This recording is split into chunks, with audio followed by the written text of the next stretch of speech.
Hello children, how are you all? Yes, so we came to the summary of the lesson 2 microorganisms, friend or foe. Okay, shall we go inside? Yes. Children, can you remember what are the topics we have learnt in this lesson? Yes, some friendly organisms, harmful organisms, and through microorganism what we can do. Yes, how they are helping environment, everything. Yes, let us have a recap of it. Okay. Yes, microorganisms are too small and are not visible to the unaided eye, so we cannot see some organisms, so those are called microorganisms. They can live in all kinds of environment ranging from ice cold climate to hot springs and deserts to marshy lands. And the microorganisms are found in air, water and in the bodies of plants and animals. They may be unicellular or multicellular. Yes, microorganisms include bacteria, fungi, protozoa and some algae. Viruses are something different from mentioned above living organisms are called microbes. Okay, so microorganisms are of many types: bacteria, fungi, protozoa and virus. Okay, which is the recent spreading virus? Yes, everyone knows it. Yes, and the next one is the viruses are quite different from other organisms. They produce only inside the host organisms, a bacterium, plant or animal cell. Okay, so viruses, they grow on the host organisms. For example, they can live inside the humans or animals or plants. Okay, some microorganisms are useful for commercial production of medicine and alcohol. So commercially it is used for making alcohol, examples like wine, and the production of medicines. Okay, can you remember which is the medicine? Penicillin. Yes, and also nowadays they have developed so many medicines. So at first they have developed penicillin. Some organisms decompose the organic waste and the dead plants and animals into simpler substances and clean up the environment. Okay, yes. Some of the microorganisms grow on our food and cause food poisoning. See, if you are eating shop foods like uncovered food, the microorganisms may enter into our body.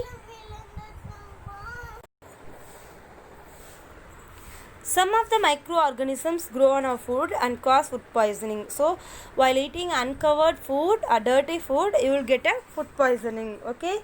Some microorganisms reside in the root nodules of leguminous plants. They can fix nitrogen from the air into the soil and increase the soil fertility.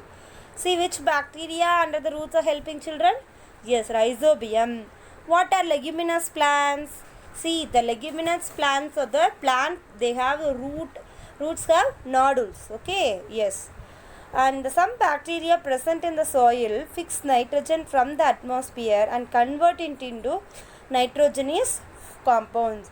See, atmospheric nitrogen is converted into usable form by the rhizobium bacteria to the plant. Okay, certain bacteria convert compounds of nitrogen present in the air into nitrogen gas, which is released into the atmosphere. Okay, and some more extra facts also we have learned. Bread can be prepared by yeast adding with wheat flour. Gas fills the duff and increase its volume. See, when you are after making a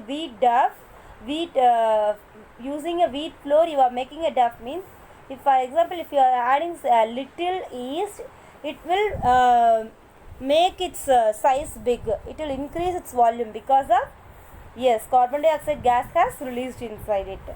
Curd can be made from milk by lactobacillus bacteria. Okay, see, nowadays milks are coming in a packet. They are not at all spoiling soon. They are lasting for 1 week. How it is possible? Because they are heating and cooling for some reasons, to to preserve the past milk. So they are doing heating and cooling. So that process is called pasteurization.